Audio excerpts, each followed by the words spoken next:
Good afternoon students, very very welcome to my YouTube channel. मैं आप सभी का जो है चैनल में स्वागत करता हूँ। और आज का हम लोग का टॉपिक है, हम लोग का टॉपिक होगा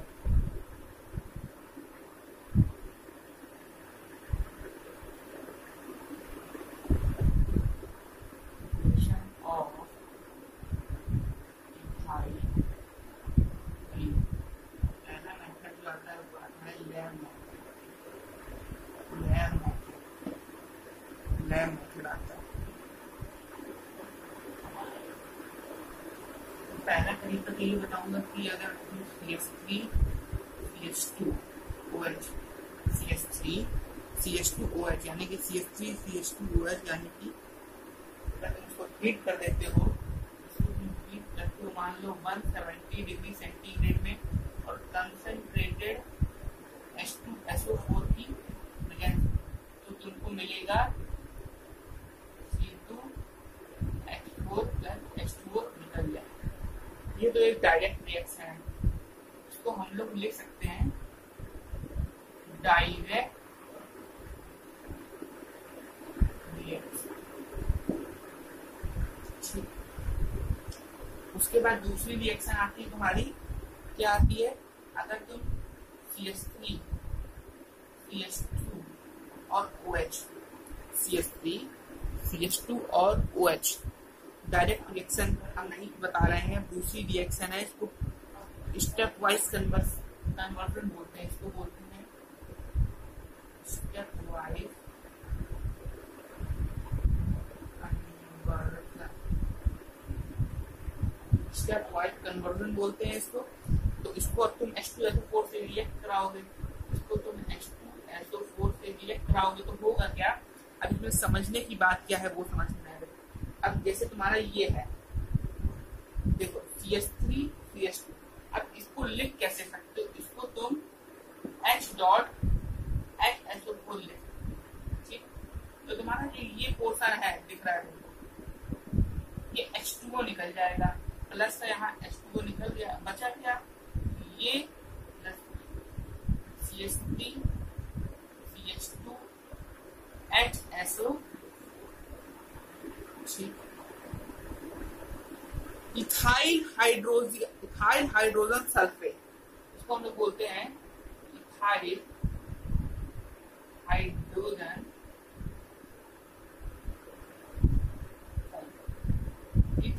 हाइड्रोजन सल्फेट। 2-3 मेथड बता रहा हूँ, कोई बताता नहीं जल्दी, लेकिन मैं बता रहा हूँ क्योंकि कॉन्सेप्ट जो है मुझे बिल्कुल क्लियर करना है। अब इसके बाद क्या करेंगे, जो हमने CH3 CH2 HSO4 निकाला है उसको एक्सेस H2SO4 में 170 डिग्री सेंटीग्रेड में हीट करेंगे। मतलब जो ये चीज हमने निकाली है, स्टेप सेकंड लिख, स्टेप सेकंड ये तुम मान लिख दो, स्टेप सेकंड। अब तुमने जो ये चीज निकाली है ये ले आओ, CH3 CH2 HSO4, ठीक? ये चीज तुम उठा के ले आए। अब क्या करोगे, एक्सेस H2SO4 की प्रेजेंस में 170 डिग्री सेंटीग्रेड, समझो टेम्परेचर बहुत इंपॉर्टेंट है, 170 degree centigrade plus CH2 double bond CH2 और प्लस यहाँ पे तुम्हारा H2SO4 निकल जाएगा। तो यहाँ पे क्वेश्चन आता है कि जो स्टेप वाइज क्वेश्चन आता है, स्टेप वाइज कन्वर्जन जो होता है हमारा, स्टेप वाइज कन्वर्जन, इसमें H2SO4 का वर्क क्या होता है? H2SO4 हमारा एज अ कैटलिस्ट वर्क करता है, जो अपना काम करके निकल जाता है, अपना काम किया उसने, वो वहां से निकल गए। इतनी बात क्लियर हो तो हम आगे बढ़े, ठीक? फिर आता है कलेक्शन मेथड, कलेक्शन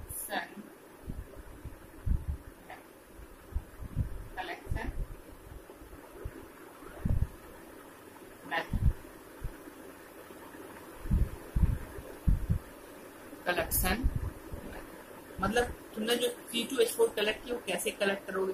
तो एक बार बता दे, जो तुम्हारी C2H4 होती है इन्फ्लामेबल होती है और इनसॉल्युबल इन वाटर होती है, ठीक है ना? तो the gas is collected by downward displacement of water, the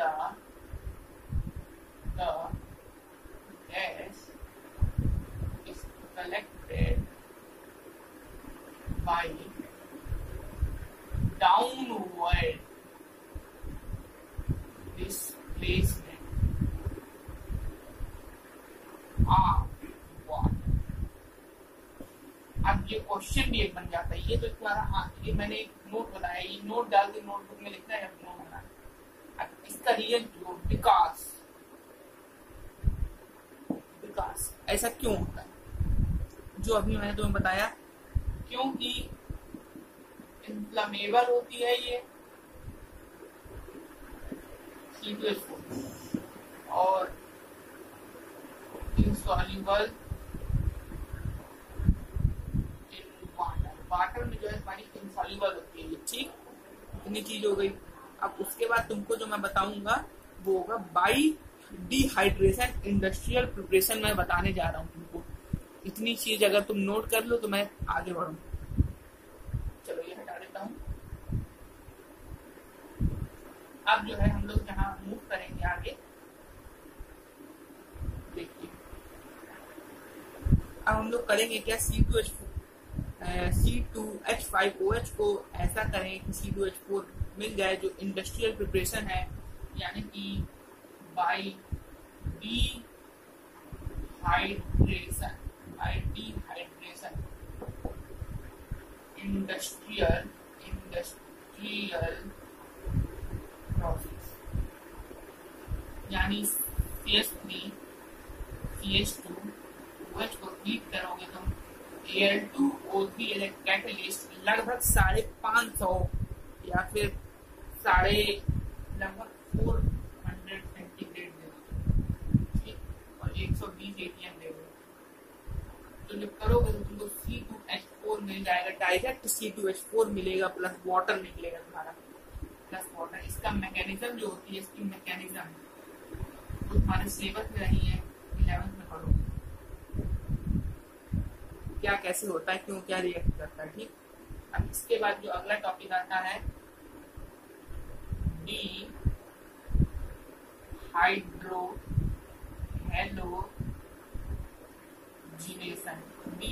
अच्छा, इस वर्ड से पकड़ने की कोशिश करो थोड़ी सी। हाइड्रो मतलब वाटर, हेलो, देखो जहां भी डी आ जाए, डिहाइड्रेशन, तो डी मतलब समझो निकलना, कुछ निकलने वाला है। हाइड्रो वाटर, हेलो मतलब हेलो ग्रुप, ठीक, मतलब वाटर और हेलोजन निकलना तो कंफर्म है। इतनी चीज तुमको समझ में आ गई। अब ठीक है, तो करेंगे क्या, जैसे C2H5Cl है, समझने की कोशिश करना, C2H5Cl है, उसको KOH से रिएक्ट कराएंगे, कंसंट्रेटेड KOH से, KOH कंसंट्रेटेड है। अब इसमें अभी मैंने आपको बताया वाटर और हाइड्रोजन निकलेगा, तो ये वाटर और हाइड्रोजन, H एक H यहाँ से आएगा, तो C2H4 पहले निकाल दो। अब एक H इसमें बचा, तो ये H2O निकल गया, H2O और KCl निकाल दो। समझ आएगी, हाइड्रोजन निकला कि नहीं, हाइड्रोजन का ग्रुप था वो, KCl निकल गया। तो यही चीज है। अब ऐसे ही तुम Br के साथ कर सकते हो, आयोडीन के साथ कर सकते हो, तो ये तुम्हारी रिएक्शन कंप्लीट हो जाएगी। अब इसके बाद कुछ प्रॉपर्टीज आती हैं एल्कीन्स में, तो प्रॉपर्टीज ऑफ एल्कीन्स देख लो, ये हटा देता हूँ, स्क्रीनशॉट लेते रहो, क्योंकि बड़ा ही इंपॉर्टेंट और सिग्निफिकेंट टॉपिक चल रहा है ये, ठीक है ना। तो प्रॉपर्टीज ऑफ जो तुम्हारी आएंगी एल्कीन्स, प्रॉपर्टीज ऑफ एल्कीन्स, तो एक बात मान के चलो, जितनी भी लेस होंगी, फिर वही बताऊंगा, जितनी लेस होंगी वो आ जाएंगी कलरलेस, ऑर्डरलेस, ठीक है ना। कलरलेस हो गई, ऑर्डरलेस हो गई, इन्फ्लामेबल गैस हो गई, और तुम्हारा बॉइलिंग मेल्टिंग से मतलब नहीं है, स्पैरिंगली सॉल्युबल बहुत कम सॉल्युबल होती है, ऑर्गेनिक में ज्यादा होती है, ठीक। ये 2-4 चीजें याद रखो बस। अब तुम्हारी आती है काफी इंपॉर्टेंट चीज बताऊंगा, addition reaction. Chemical properties heading डालना, केमिकल प्रॉपर्टीज मल्टी हेडेड डालोगे तो उसमें नंबर एक हमारी एडिशन आ जाएगी, एडिशन रिएक्शन। इसमें करोगे क्या, तुम जैसे C2H4 लेंगे प्लस H2 ऐड करोगे तो निकल के प्रेजेंस में करोगे लगभग 300 डिग्री जाओगे, ठीक है ना। तो तुमको यहाँ पे क्या मिलेगा, C2H6 मिल जाएगा। तो ये रिएक्शन हो जाती है हमारी एल्कीन टू एल्केन, या फिर इसको बोल देते हैं अनसैचुरेटेड टू सैचुरेटेड बोल देते हैं। How can you prepare unsaturated compound to saturated? Then we can say that we can prepare those compound by addition reaction. So is this thing clear that we can prepare that by addition reaction? कोई बहुत बड़ी बात नहीं बताई मैंने। अच्छा, अब इसी में एक चीज और समझ लो, addition of halogen, addition of halogen, halogens का एडिशन है, ठीक, C2H4 प्लस Cl2। अब इसे C2H4 इसको तुम ये लिख सकते हो, ऐसे लिख सकते हो कि नहीं, प्लस Cl2, यानी कि ये। अब इस चीज को समझने का थोड़ा प्रयास करना। अब होगा क्या, इसको तुम रिएक्ट कराओगे तो ये Cl जो है ये तुम्हारा ऐसे ये देखना, समझने की कोशिश करना। अब ये तुम्हारा डबल बॉन्ड से सिंगल बॉन्ड में आ रहा है, मैं बॉन्ड से इसलिए समझा रहा हूँ क्योंकि इजियर होगा। यहाँ एक Cl लग गया, एक यहाँ Cl लग गया, 1 2 3 और 4 4, एक हाइड्रोजन हुआ सीधा, ये चीज बन गई। अब तुम्हारा नाम क्या होगा, इथीन से तुमने बनाया है 1,2 डाइक्लोरोइथेन या इथिलीन क्लोराइड बोलते हैं, इथिलीन कॉमन नेम बता रहा हूँ। बाकी तुमको लिखना हो तो तुम लिखने के लिए 1,2 डाइक्लोरो इथेन, ठीक। तो अब तुम्हारे लिए